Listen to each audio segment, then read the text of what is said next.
This is Constructive Voices. Constructive Voices, the podcast for the construction people, with news, views, and expert interviews. This is Jackie DeBurka here for Constructive Voices. I'm so excited to bring you the very first of our new initiative, which is local correspondents. These people are really renowned experts in their fields that are more than able to talk about the work that's happening in their various cities and areas. And I couldn't be happier to say that we have a guest on who is an author and has been with us before. She's really wonderful in every way. It's Alexandra Steed. Welcome to Alexandra. Hi, Jackie. Well, my name's Alexandra Steed. I'm a landscape architect and an urban designer, and I have a landscape architecture and urban design practice in both London, England, and in Vancouver, Canada, that I've just opened. So I've been working and living in London for 20 years, and I've just arrived back in Vancouver and really excited to be here and living and working here as well now. Fantastic. So we're going to just dive into your knowledge about Vancouver, and we're going to talk about this. This will be our first chat about this. We shall revisit that time to time as you find and discover more things that are happening around Vancouver. So this is a growing resource, if you like. Right. Well, I would say that Vancouver it's always one of the most livable cities in the world. So it's incredible that way. It has incredible natural beauty all around the city, within the city. You know, it's placed within an absolutely spectacular setting. And actually the forefathers of Vancouver established a good park system right from the beginning that safeguarded a lot of the green areas within the city. So there's a beautiful park called Stanley Park that was put in place at the same time as the city was established. So, you know, it was always in mind, even though back in those early days, there was nature everywhere. They knew that as the city grew and over time with densification, that they would lose that kind of space. So there's always been a really sort of green approach to the city. I think having returned recently to the city after living in London for 20 years, one of the things I've noticed is that I think perhaps there's still a great reliance on the natural beauty and perhaps not in really pushing forward the way some cities that are in more trouble are having to do. So, you know, other places in the world that are dealing with more issues to do with climate change and sea level rising, um, while it's not as deeply felt in Vancouver yet, I think these are issues that Vancouver is also facing, and it will come up soon. So I think there's been a real push recently with densification in and around the city. And of course, there always needs to be the consideration of housing needs. And, you know, of course, that's incredibly important. But at the same time, I don't see a really robust landscape infrastructure being put in place to accommodate that and to, for example, accommodate the extra stormwater that will no longer have anywhere to go once the city is more dense. So I think more thought has to be given to the future situation in Vancouver and making sure that they're preparing themselves accordingly. So let's talk about, Lexi, what you love about Vancouver separately to the nature that was there, you know, in a formative time. What kind of buildings are there that you feel like are really in tune with how you feel things should be as an urban design specialist, if you like? What are you really proud of in that sense? Yeah, in terms of urban design, I'd say one of the things that Vancouver has always done very well is to think of densification in a variety of ways. So it wasn't done in a uniform manner where you just have a load of high rises all stuck beside each other. There was always consideration of the walkability of the city and the experience of the pedestrian walking down a street. So, you know, considering what the setbacks are of the buildings, considering perhaps stepping back the buildings so the experience at the street level isn't isn't overwhelming and intimidating by having a tall tower right beside you. So they've often been very good and thoughtful about considering that pedestrian experience and using a lot of street trees to soften the effects of the buildings and the kind of grit of the city. So there's an awful lot of street trees here that has brought in a huge amount of beauty to the place. Um, and and just a lot of green in general. So green walls, green roofs. Vancouver always had a huge amount of green roofs, even though it wasn't always really obvious that it was even a roof. So that's been incorporated for years, and people like a wonderful landscape architect named Cornelia Oberlander, who did many wonderful things throughout Canada and also had a really important international presence too. She was really important in establishing that kind of way of approaching city design, along with an architect named Arthur Erickson, who she worked with closely. So they were quite fundamental in terms of how Vancouver began evolving in that kind of more green direction. And there's been many other people involved, of course, but there are two names that sort of stick out in my mind as being really signature in Vancouver and about the whole approach to keeping the experience of the place more human and less really overly engineered. So it sounds really fantastic, the backdrop to everything. Well, how about moving forward? What you mentioned about the likes of like floods and so on. How is hmm Vancouver set in that situation? Well, currently they have a system that's similar to many cities around the world where it's a combined storm sewer system. So in flooding events, you have the sewer system then combining with stormwater and having that flushed out into the bay. So that's something that will take many years to turn around. There is a process in place. And, even when I was working with the city more than 20 years ago now, there was sort of the idea that that needed to be addressed, and many of the engineers I was working with at the time were speaking about that. So they knew that had to be addressed, but of course that takes a lot of funding and a huge amount of work to make that happen. Um, so that is an issue, but there's also, as I mentioned earlier, an issue around increasing the density. So there's a big drive to increase density, especially around stations, to get more ridership on the transit lines, which is a great idea. Um, but along with that densification, I don't see there being a really rigorous approach to how stormwater will be dealt with. So, in places where stormwater used to be able to fall onto trees or onto vegetation or even grass, um, and then able to percolate through the soil naturally and enter the storm system that way. Now, of course, those surfaces will be covered and they will not any longer be absorbed by vegetation. So we'll have roof structures, we'll have more pavement area, and and there is sort of accommodation to to allow a little bit of space for extra stormwater, but not what I think is necessary to meet the growing demands, and certainly not the future demands. So I think that's a lot, sort of an opportunity that was lost there. But not to say it can't be worked in. I think there's still opportunity to do that, but we need to do it quite quickly before this densification happens. So how long would it take for that densification to actually be completed? Well, it's happening as we speak. The legislation I think just came in last year, so it's quite new legislation. But there's a lot of drive and a lot of need to build. Hmm. So projects are underway already. So I think we just need to make sure that that green infrastructure and blue infrastructure is then woven very carefully into that new density. Right. Now you've been working obviously in the UK, as you mentioned, for 20 years, and you've been based in and around the London area, Essex and so on.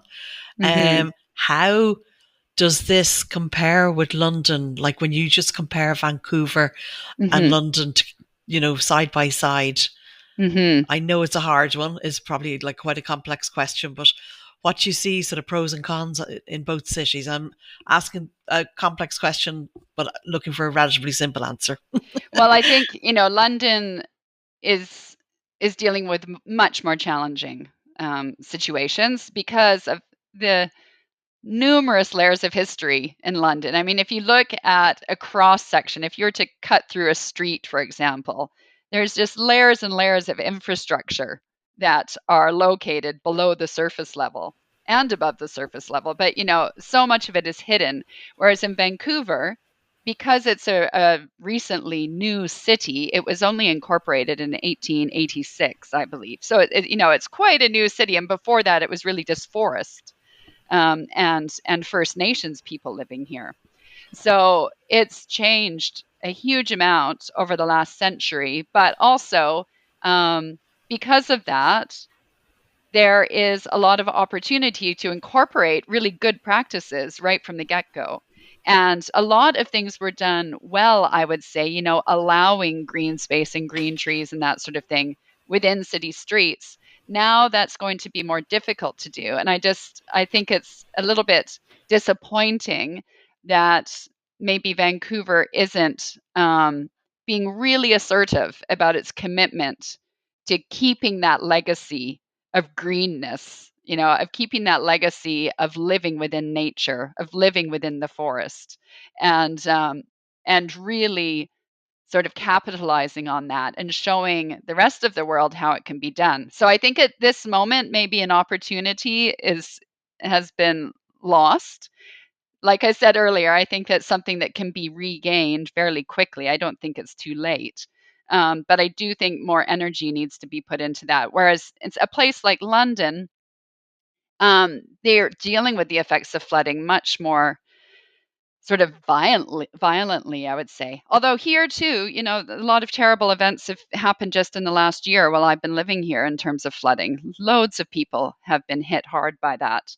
But in London, it's an even bigger issue, and it's more difficult to turn things around once you've already gone down that route of densification and really impermeable surfaces, lack of green roofs, lack of green spaces on the street, lack of permeable paving, and that sort of thing. So it's much more harder to undo those errors than to do it right in the first place. So I'm just really hoping that that Vancouver can just continue to do it right rather than making mistakes that they then have to undo in a few years' time. Yeah, that's a fascinating answer. And I guess going back to the situation right now that you've, obviously pointed out and flagged about Vancouver, what can be done or what will have to be like redone regarding this densification if the right people decide to listen to Mhm. you, or presumably you're not the only person making this observation, of course not. No, of course not. No, there's a lot of people that are concerned about the green and blue infrastructure throughout the city now that this new legislation has come in. So, for example, I think it's incredibly important that there is a public realm and park strategy that is comprehensive throughout the city. And so while the densification is occurring, that green spaces have also been protected within that larger plan, because what we're seeing in many places here is that very quickly the accommodation for residents per capita of green space is dwindling very quickly. So there's not that kind of protection mechanism in place of those spaces. There's also not been a really clear definition of the types of streetscapes that should be designed, and allowing for extra permeability within those spaces. So, for example, ensuring that there are swales or rain gardens or permeable pavements, that sort of thing hasn't been legislated in the same way as the density has, nor has incorporating a certain percentage of green roofs. So, I have a colleague here who is chair of an association called GRIN, and so that's all about green roof infrastructure. And so they're really promoting that, but also have been disappointed in the kind of response that they're getting that way. So, I think just in parallel with the densification, it can be done very well. I'm not against densification, but it can be done in a better way that is looking towards the future, understanding the issues with stormwater that we will be having, with increased flooding, with increased weather events, the extreme quality of these weather events too, that we need to be then incorporating and integrating nature-based solutions into our developments. And to be ignoring that at this point in time, just it, it it's just foolish, to not be thinking along those lines. Yeah, I think it's obviously extremely foolish and particularly sad when it comes to the origin of the city originally and the times that we're now living in, of course, and you've come from being in the UK full time, and I know you're still practicing over the UK as well. So I know it's not what's needed for the densification that you've just talked about, but is there anything comparable to biodiversity net gain around Vancouver at the moment or not? Yeah, I'm Similar? glad you asked me that. I was just going to mention that next, actually, because again, I think Vancouver is probably resting on its laurels a little bit more than it should be, perhaps in this point in time. And there is nothing like biodiversity net gain currently. There's a lot of interest in it. I know loads of people have asked me about that and have asked me, about the lessons I've learned through biodiversity net gain and how that might be applied here. So, so there is a huge amount of interest from many people, but again, it's not reached legislation. It's not anywhere close to that. So there's so much nature around Vancouver and even sort of woven through it that I think the majority of people have not been too concerned about it.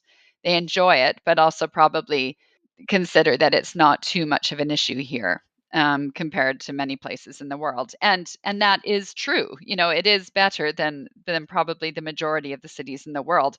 But it still needs attention, and it needs preservation and protection, and it needs to be legislated so that we don't lose it, and that areas that are sort of suffering more that way in terms of pollinators and biodiversity and even invertebrates, there's not kind of any attention towards that, whereas that's getting a lot of attention in the UK. So to just keep it top of mind and make sure that even though it might not be a really urgent issue here, although that having said that, it is urgent. It is urgent. So it does need to be incorporated and integrated into all the plans here as well. So anything around climate resilience, sea level rise, also a huge issue that Vancouver will be facing, I believe needs more attention. There's been some attention to that here, but I believe it needs more. So climate resilience, flooding, biodiversity, all of these things need to be addressed and woven into the plans for future. So from what you're saying, because of course this is our first discussion about Vancouver specifically, is it a question that we're a little complacent because we've got like quite a nature positive city on the face of it at least, and therefore we don't need to be like panicking about legislation and this, that and the other, but on the other hand we could easily slide backwards, no? Yes, exactly. I believe that's the case, that there is complacency. There is sort of an attitude that, well, look around you. There's nature everywhere. So we don't need to do anything else. I'm saying that from the perspective of the politicians, and that there's an awful lot of the population here that does care intensely about nature and does want to preserve it. But when we're looking at the politicians, they don't necessarily have the same things in mind. So they're more about growth in the economy and just building, without necessarily putting in place all the protection mechanisms that should be there for nature. Sure. Yeah. And the politics there are a little bit complicated at the moment, like in many places. Yes, true. Yeah, doesn't true. help, does it? No, it's very difficult. Yeah. Okay, well, we won't go down that rabbit hole, obviously. We'll try to avoid that one. It's not the main focus of our discussion. So, okay, you've really pointed out like the potential pitfalls of Vancouver right now, if you like, against the backdrop of its wonderful history and, Hmm. how it is currently, but how that could be lost, relatively easily, let's say, and not be well enough prepared for the challenges that are being faced around the world right now due to climate change, obviously. Hmm. Um, what are you proud of in terms of, are there any special buildings, any special infrastructure projects? Are there some highlights that you would like to talk about so people who aren't in Vancouver would understand that side also? Mm. Well, like some other cities that I'm aware of, Vancouver has been investing some energy and some money into looking at how the whole shoreline can be prepared for sea level rise and for climate change. And there's been some really beautiful work done by some of the urban design and landscape architecture practices here that show just like what an amazing place it could be. Sort of if we start using nature-based solutions and introducing more healthy shorelines to incorporate that into protecting the city. So not only is it beautiful, you sort of have these beautiful parks all along the water's edge, but it will act as a buffer to wave action and to erosion and to sea level rise that the city will definitely be experiencing in the future. So there's been some really beautiful work done around that. I would love to see that move forward more. Because there's an awful lot of professionals here that understand the concerns and that understand the challenges and are ready to address them. So it's really more the political will now behind those things to have them implemented. But I would say, a lot of that work I'm really impressed by, and all the work that I saw done around the shorelines of Vancouver. So that's really wonderful to see. Thank you so much. No, thank you, Jackie. It's been a pleasure. This is Constructive Voices. Constructive Voices, the podcast for the construction people, with news, views, and expert interviews.